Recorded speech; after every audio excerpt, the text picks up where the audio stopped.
ಇನ್ನು ಹವಾವರ್ತಮಾನ. ರಾಜ್ಯಾದ್ಯಂತ ನೈಋತ್ಯ ಮುಂಗಾರು ಚುರುಕಾಗಿದೆ. ಕರಾವಳಿಯ ಬಹುತೇಕ ಕಡೆ, ದಕ್ಷಿಣ ಒಳನಾಡಿನ ಅಲ್ಲಲ್ಲಿ ಹಾಗೂ ಒಳನಾಡಿನ ಕೆಲ ಪ್ರದೇಶಗಳಲ್ಲಿ ಮಳೆಯಾಗಿದೆ. ಶಿವಮೊಗ್ಗ ಜಿಲ್ಲೆಯ ಆಗುಂಬೆಯಲ್ಲಿ ಅತಿ ಹೆಚ್ಚು 33 ಸೆಂಟಿಮೀಟರ್ ಮಳೆಯಾಗಿದೆ. ಉಳಿದಂತೆ ಅಂಕೋಲ 26, ಕಾರವಾರ 23, ಗೇರುಸೊಪ್ಪ 21, ಗೋಕರ್ಣ, ಕುಂದಾಪುರ, ಲಿಂಗನಮಕ್ಕಿ 19, ಸಿದ್ದಾಪುರ, ಹೊನ್ನಾವರ 18, ಕೊಲ್ಲೂರು, ಕೊಟ್ಟಿಗೆಹಾರ, ಭಾಗಮಂಡಲ, ಕೊಪ್ಪ, ಶೃಂಗೇರಿ 17, ಕುಮಟಾ, ಸಿದ್ದಾಪುರ, ಕ್ಯಾಸಲ್ ರಾಕ್ 16, ಕೋಟಾ, ಜಯಪುರ 15, ಕಮ್ಮರಡಿ 14, ಶಿರಾಲಿ 13 ಹಾಗೂ ಕದ್ರಾದಲ್ಲಿ 12 ಸೆಂಟಿಮೀಟರ್ ಮಳೆಯಾಗಿದೆ. ಮುಂದಿನ 7 ದಿನಗಳ ಕಾಲ ರಾಜ್ಯಾದ್ಯಂತ ಭಾರೀ ಮಳೆಯಾಗುವ ಸಾಧ್ಯತೆ. ಗಂಟೆಗೆ 40 ರಿಂದ 50 ಕಿಲೋಮೀಟರ್ ವೇಗದಲ್ಲಿ ಗಾಳಿ ಬೀಸುವ ಸಾಧ್ಯತೆ.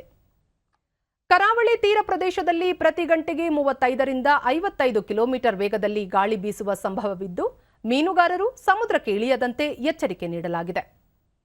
ಬೆಂಗಳೂರು ಸುತ್ತಮುತ್ತ ಸಾಮಾನ್ಯ ಮೋಡ ಕವಿದ ವಾತಾವರಣ, ಹಗುರ ಮಳೆ ಸಾಧ್ಯತೆ. ಗರಿಷ್ಠ 25, ಕನಿಷ್ಠ 20 ಡಿಗ್ರಿ ಸೆಲ್ಸಿಯಸ್ ತಾಪಮಾನ ದಾಖಲು ನಿರೀಕ್ಷೆ.